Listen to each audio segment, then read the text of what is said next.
Bienvenidos a Desafíos. Hoy vamos a conversar con la doctora Marta Montero, quien es especialista en el tema de la migración. La doctora Montero es de origen costarricense y mexicano y ha colaborado por más de 3 décadas en diferentes actividades educativas en Latinoamérica, especialmente en Costa Rica. Sus áreas de interés son la educación, la sociología, la antropología y los movimientos migratorios sur-norte. Ha sido investigadora y docente en varias universidades de prestigio en los Estados Unidos, como en la Universidad Harvard y Boston en Massachusetts.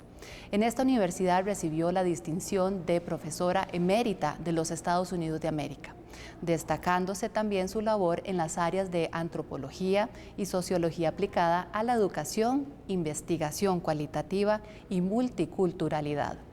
En la actualidad, su interés se ha centrado en investigación sobre movimientos migratorios en el Instituto de Migración y Estudios de Etnias del Departamento de Sociología y Antropología de la Facultad de Ciencias Sociales de la Universidad de Ámsterdam. Sobre su trabajo en este instituto vamos a conversar hoy sobre el tema de las mujeres mexicanas que han emigrado a Holanda y de las dominicanas que han emigrado a España. Bienvenida, doctora Montero. Gracias por la oportunidad de estar aquí.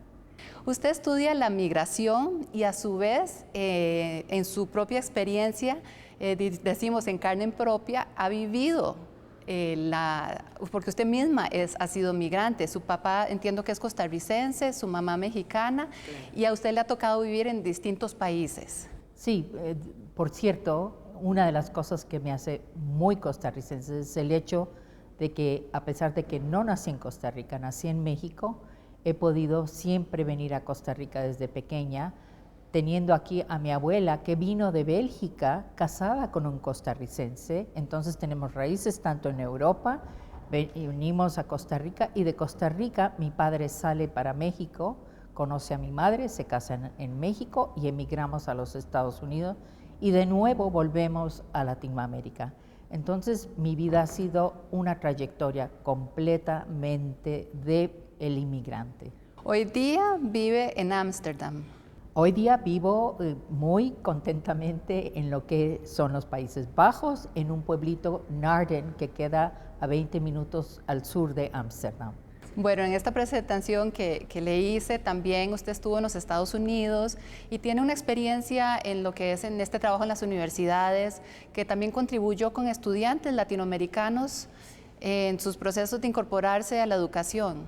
Uno de los factores que para mí ha sido muy impactante en mi vida como investigadora, pero también como profesora, ha sido el hecho de que no se le ha entendido muy bien al latinoamericano que ha llegado a Estados Unidos.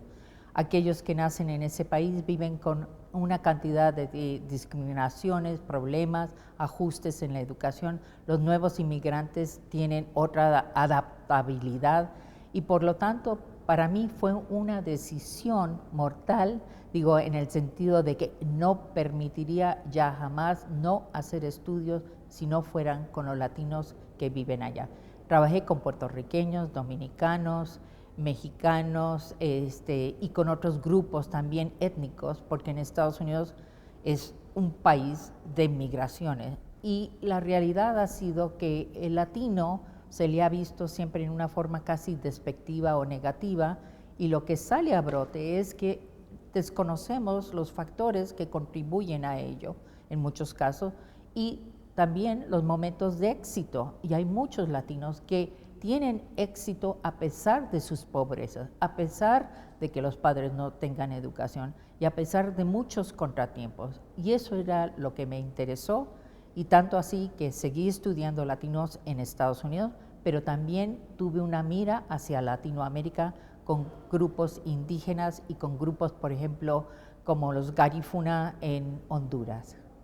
Hablemos de esta experiencia también suya como mujer, como académica.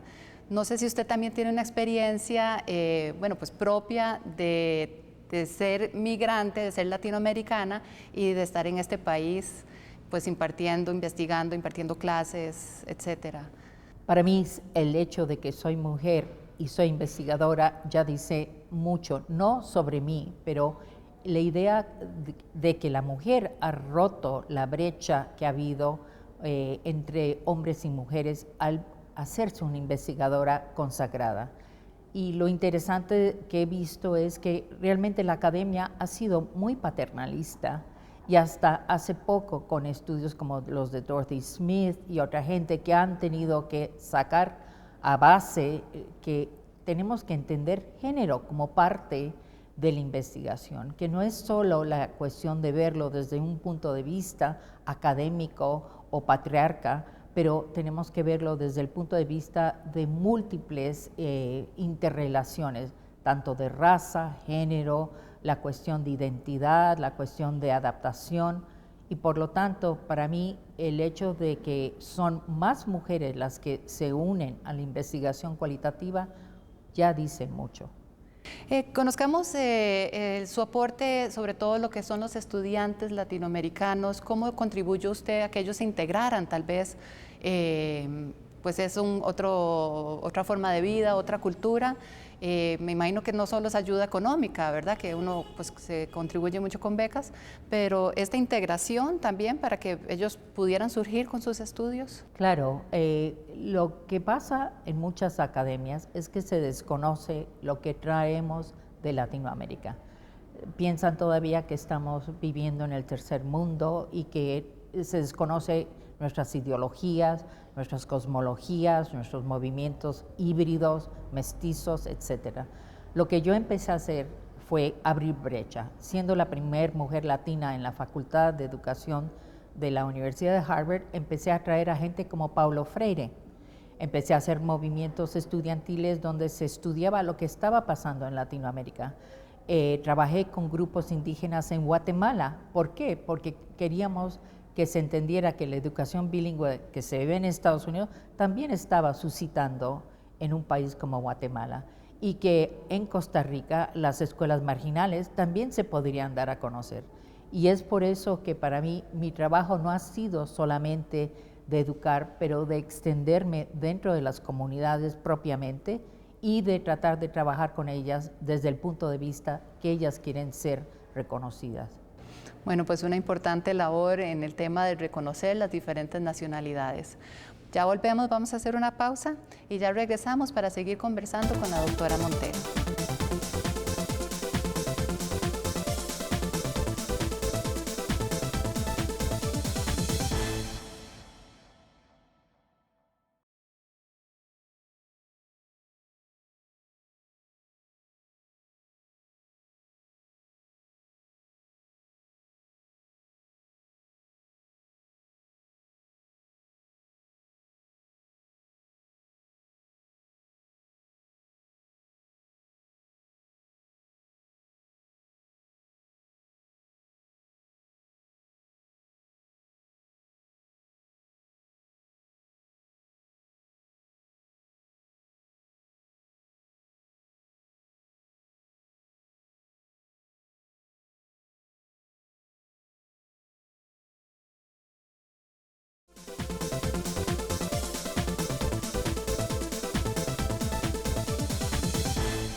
Regresamos. Hoy vamos a continuar conversando sobre movimientos migratorios, que es la especialidad de la doctora Montero.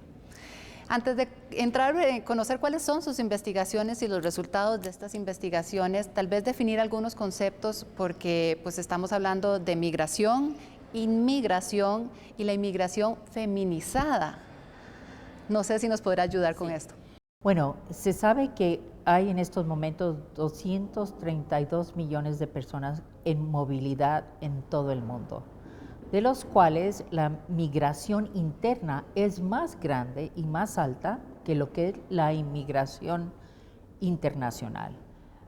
Es decir, que hay más gente moviéndose de una región a otra región que los que se están saliendo de un país para ir a otro país para vivir permanentemente. Ahora, el migrante es una persona que normalmente sale de un país para tener permanencia en otro país, pero hoy día no hay una definición concreta.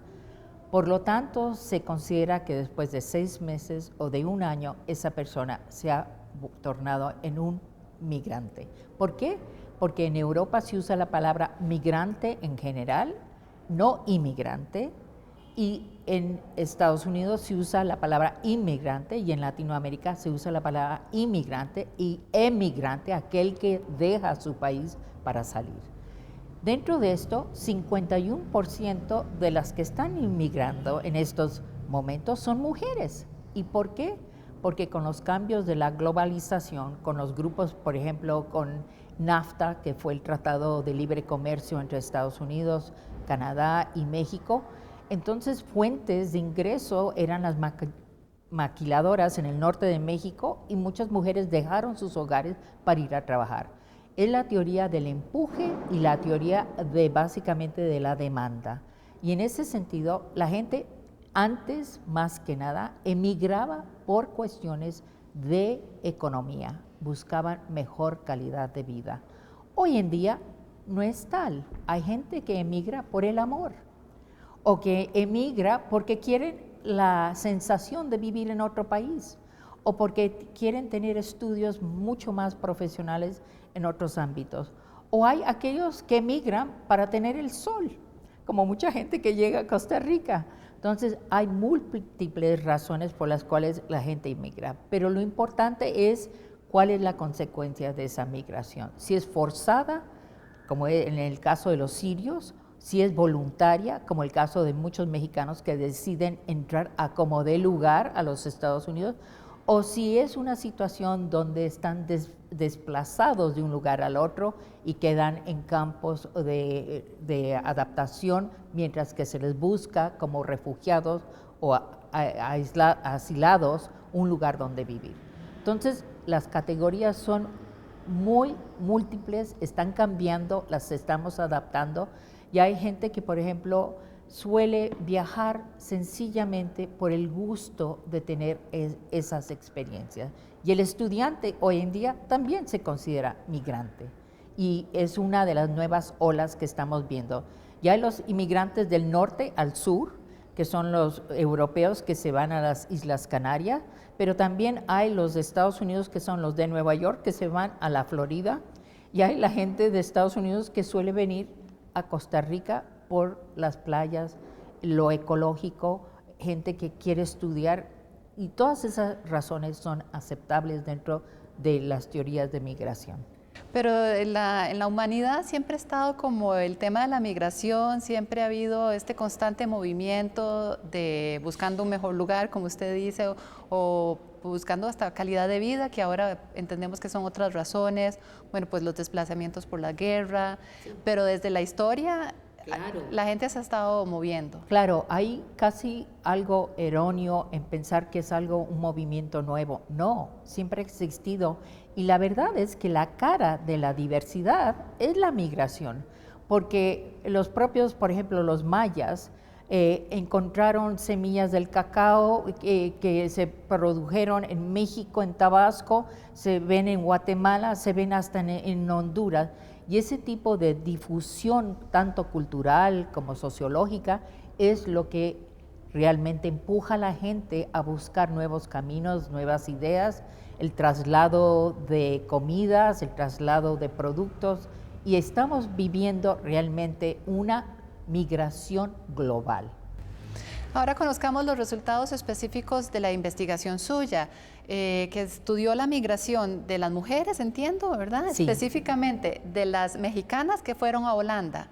Sí. Y las de República Dominicana, dominicanas a España. Sí, sí, sí. Qué interesante. He tenido el gusto, bajo unos fondos del Instituto Dominicano de Nueva York, con Ramona Hernández, que nos dio los fondos, tuve el gusto de trabajar con la doctora Lidia Cabrera, de la Universidad de La Laguna en Tenerife, Canarias, y decidimos hacer un estudio de los dominicanos en general. Y lo que encontramos viendo, hicimos el estudio en 3 de las 7 islas de Canarias para empezar, pero encontramos que la mayoría eran constituidos por mujeres y nos enfocamos entonces en lo que eran las dominicanas. Y lo que es muy interesante de la cuestión dominicana es que hay pueblos enteros, como Vicente Noble, que han desaparecido porque todas las mujeres de ese pueblo han terminado en España. Hay lo que se llama cadenas de cariño y cadenas de cuidado, donde las mujeres dominicanas se van a trabajar con contrato a las Islas Canarias y haciendo esto ellas dan la oportunidad a que las españolas salgan a trabajar. Entonces es una cadena que empieza en Haití, República Dominicana, termina en España y después ellas del dinero que tienen hacen sus remesas y de ahí pueden construir casas en la República Dominicana, pueden mandar sus hijos a colegios privados, pueden dar remesas para el cuidado de sus niños y están en constante comunicación todos los días o si no todas las semanas por internet. Aprenden a usar tarjetas globales de información, están en Skype y continuamente tienen lo que se llaman vidas transnacionales, tanto en un lugar como en el otro. Hasta le pueden decir al marido lo que van a comer mañana los niños. Ese es el tipo de comunicación. Y ahí mismo entonces en España, estas dominicanas, ¿cuál ha sido su integración con la sociedad española? Muy positiva y yo diría que las dominicanas, los latinoamericanos constituyen casi una fuerza muy vital para España porque son los que cuidan a los ancianos, a la gente con Alzheimer's, a los niños y hacen el cuidado. Casi un 60% de las latinoamericanas están integradas en ese trabajo. Como tenemos ya vías históricas y de lenguaje, aunque el español del Caribe es muy diferente al español, por ejemplo, de la península o la de Canarias, lo que ocurre es que se adaptan muy fácilmente y empiezan a tomar las ideas de las propias españolas y cuando regresan a la República Dominicana requieren que si van a pagar el contrato de luz o de gas, electricidad, que todo esté funcionando como funciona en España. Que si van a tener arbitraje, que sea las mismas leyes o una aplicación. Entonces empiezan a tener lo que se llama impacto social. Requieren mejores escuelas, piden mejores servicios, etcétera. Y en ese sentido, el papel de las dominicanas es muy importante porque juegan ese papel de mujeres que están haciendo cambio social. Ellas no forman sus familias entonces en España, quedaron en República Dominicana. Y esta es una de las problemáticas que vemos. La mayoría dejan sus hijos desde los 2 meses hasta los 14 años en el cuidado de sus padres por 2, 3, 4, 7 años. Y lo que sucede es que esa separación crea realmente ruptura en muchos casos entre las madres y sus hijos. La mayoría pueden traer a sus hijos porque España tiene unas leyes muy favorables para familias y lo hacen, pero los hijos desconocen muchas veces a sus madres y los hombres también siguen después, pero lo que pasa muchas veces es que los chicos se encuentran realmente con la influencia de la abuela, reconociendo por primera vez a su madre en un contexto totalmente nuevo y desertan en algunos casos la escuela, se ponen a trabajar y ya no regresan realmente al ámbito familiar que tenían. El dolor de las madres dominicanas es sumamente palpable y lo que vemos es que siguen siendo matriarcas hasta en las Canarias porque cuando los hijos ya son grandes y tienen propias familias, pero no encuentran trabajo durante la crisis, ¿qué es lo que hacen las mujeres? Siguen trabajando de domésticas, apoyan al hijo a que haga trabajos pequeños, mientras que ellas cuidan de sus familias también. Entonces, continúa el ciclo de mujeres fuertes, decisivas y con pocas oportunidades para educarse, pero con muchas oportunidades para el trabajo. Bueno, interesantísimo. Creo que hay más de estas conclusiones, pero vamos a hacer una pausa y ya regresamos para seguir conociendo los resultados de las investigaciones de la doctora Montero.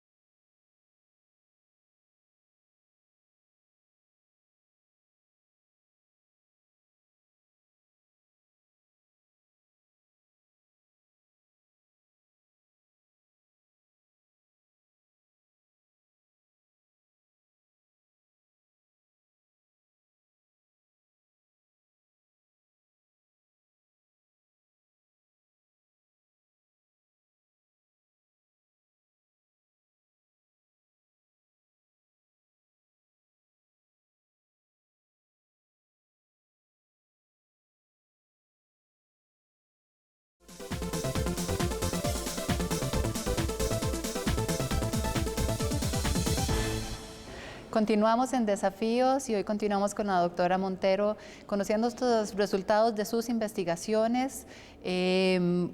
Habíamos en el segmento anterior dejado, sobre todo se concentró en explicarnos acerca de las dominicanas en España. Sí. Y también el estudio suyo contempla las mexicanas a Holanda. Sí.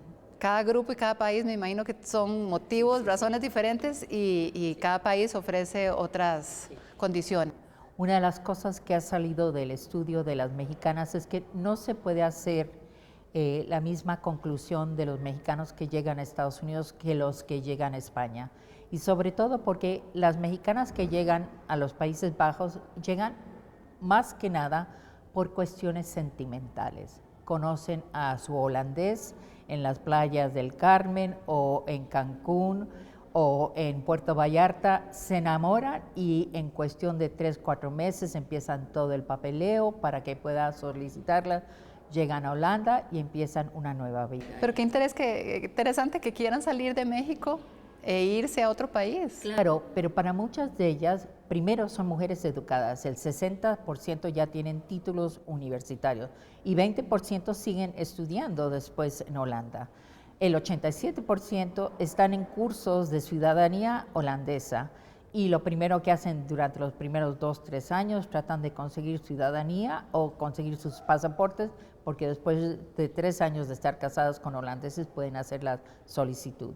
Y 5 años si no están con pareja. Entonces es una situación donde para el mexicano el imaginario de Europa presenta realmente unos retos increíbles y para muchas de ellas dejan atrás el machismo de los hombres, tanto del padre o del hermano, y en algunos casos muchas de ellas se llaman o les dicen algunas personas malinches en el sentido de que prefieren lo extranjero, prefieren irse con su güerito y conocer otros mundos. ¿Y por qué no? Holanda presenta unas oportunidades increíbles.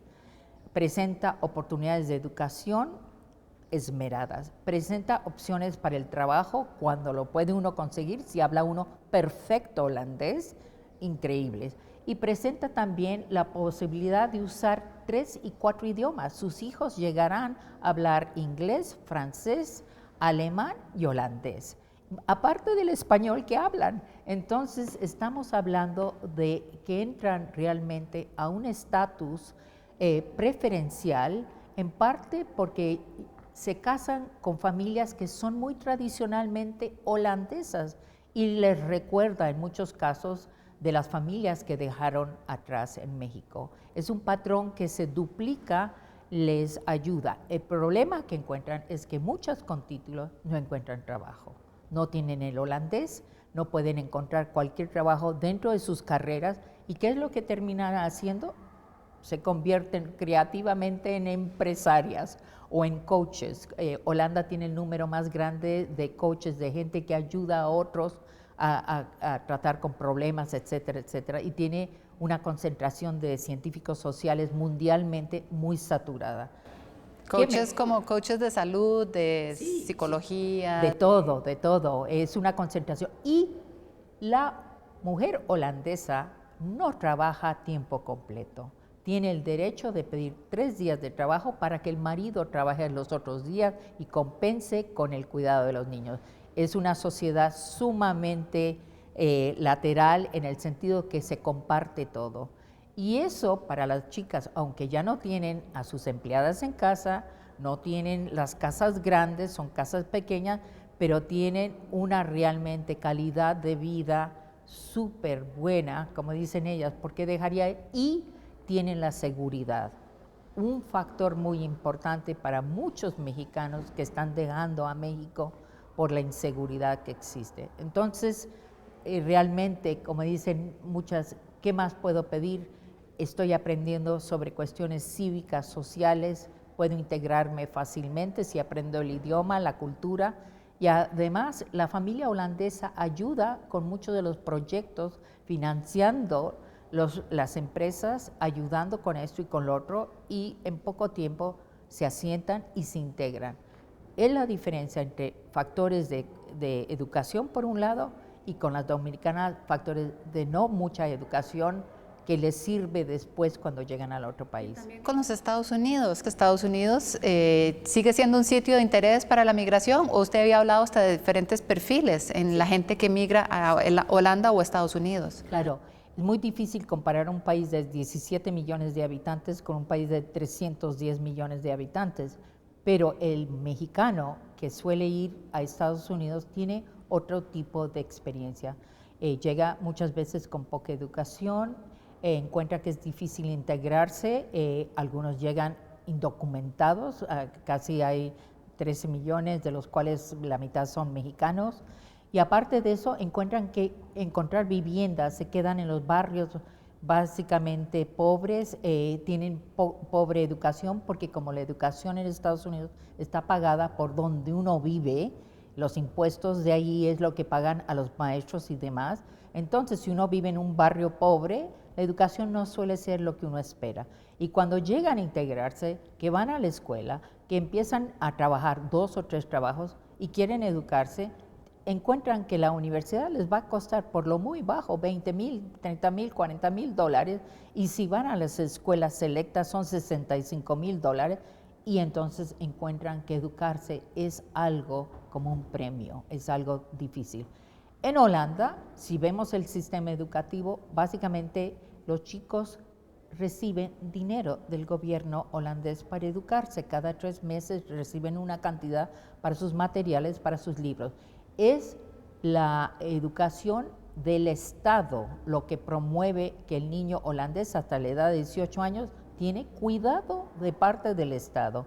Entra a la universidad pagando 1,500, 2,000, ahora ha subido a 3,000 en unos casos, pero realmente no se compara con el costo y puede tener 3 rutas: escuela vocacional, escuelas intermedias con prácticas, etcétera, o la universidad. Y en todo ese proceso ha sido premiado, entonces hay casi un sentimiento de que esto me lo debe el Estado y lo voy a hacer porque estoy protegido por el Estado. Mientras que en Estados Unidos le toca a uno hacerlo solo propiamente, y es en 2 o 3 generaciones que se ve la superación. O sea que empiezan en niveles muy diferentes y en poco tiempo el que llega a Europa y sobre todo a Holanda con el sistema social que tiene puede realmente empezar a recibir ya los beneficios de una buena educación. Yo no sé si podríamos tratar de ya traer el tema a Centroamérica, la migración que se da, al menos en esta región. Sabemos que hay mucho la migración sur-norte, pero también pues los casos, al menos propiamente Costa Rica, es de Nicaragua, Asia. Claro. Costa Rica sería un norte-sur, y se lo menciono porque precisamente aquí en la UNED hubo una investigación con investigadoras de la Universidad de Costa Rica, de INCIENSA, que estudiaron el perfil de salud integral de los estudiantes inmigrantes nicaragüenses en los colegios y escuelas de Costa Rica. Yo diría que ese tipo de estudio se tiene que hacer, se debe de hacer, y sobre todo porque pensamos que en Centroamérica no hay inmigrantes, pero hay muchos migrantes y hay muchos que fluyen todavía al norte, de los centroamericanos que llegan a la frontera de Estados Unidos, que son niños, adolescentes, etc. Sabemos esto, pero realmente no nos empapamos con las necesidades de estos chicos. Y ya siendo de lo que es la generación 1.5, que quiere decir que han nacido en Nicaragua, llegan a este país, entran dentro del sistema educativo, reciben los beneficios del Estado, pero también las dietas de la nueva cultura. Quiere decir que problemas entonces empiezan a aparecer para esa segunda generación, de obesidad, de problemas psicológicos, porque la adaptación no es una adaptación hacia una situación directamente, debe ser un proceso mutuo. El que recibe tiene también que modificar su comportamiento para el que va llegando. Y cuando hablamos de integración, hemos creado un imaginario que la nación-estado es sólida, que es cohesiva y que por lo tanto sirve para todos, pero asumimos que la integración ya ha sucedido para todos. Y la realidad es que, ¿qué es lo que significa ser integrado? Lo vemos siempre al nivel del individuo. No lo vemos a nivel de lo que son grupos o de lo que son básicamente aceptaciones de ideologías diferentes. Cuando hay discriminación hacia un grupo, solo la palabra nica trae todo un restrego de ideologías negativas, etcétera. Y si el chico en la escuela se considera que por ser nica no puede realmente tener lo que es beneficios académicos, cognitivos, emocionales o de comportamiento, entonces, claro, se van a ver desfases en la nutrición, en la salud mental, en el tipo de adaptación que pueda tener. Entonces, tiene que ser una adaptación bilateral. Tanto los nicaragüenses llegan a incorporarse a esta sociedad, pero esta sociedad también toma de ellos lo mejor de su forma de ser y no se ven como vecinos o como extranjeros, sino ahora como los nuevos nacionales costarricenses, nicaragüenses, como los futuros ciudadanos de Costa Rica. Hay mucho trabajo que hacer por ahí.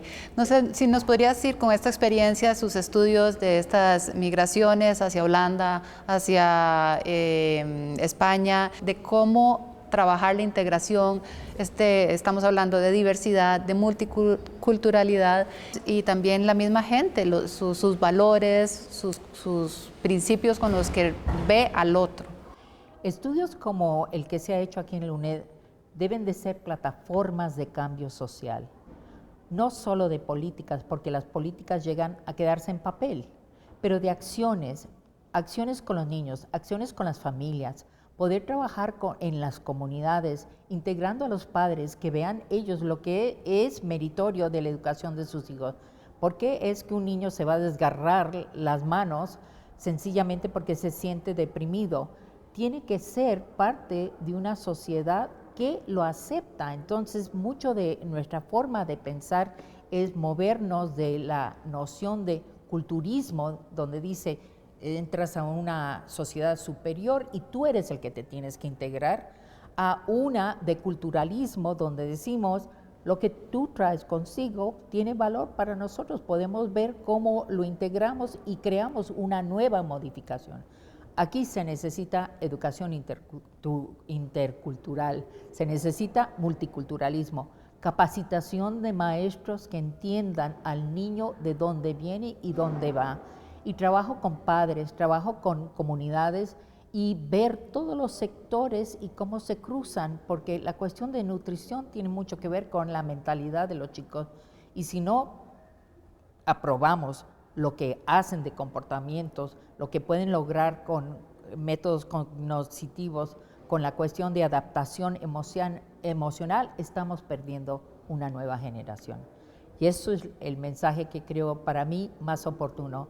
Costa Rica está en una posición de ser un país realmente de diversidad, pero de diversidad vivida, no contemplada. Bueno, muchísimas gracias por sus palabras. Y este es un tema amplísimo, el tema de la migración, muy profundo, pero la felicito por sus investigaciones, que entiendo que continuarán. Espero así. Bueno, y invitarlos a ustedes también a consultar y buscar a la doctora Montero, Marta Montero, sus resultados de estas investigaciones de migración. Gracias por acompañarnos hoy.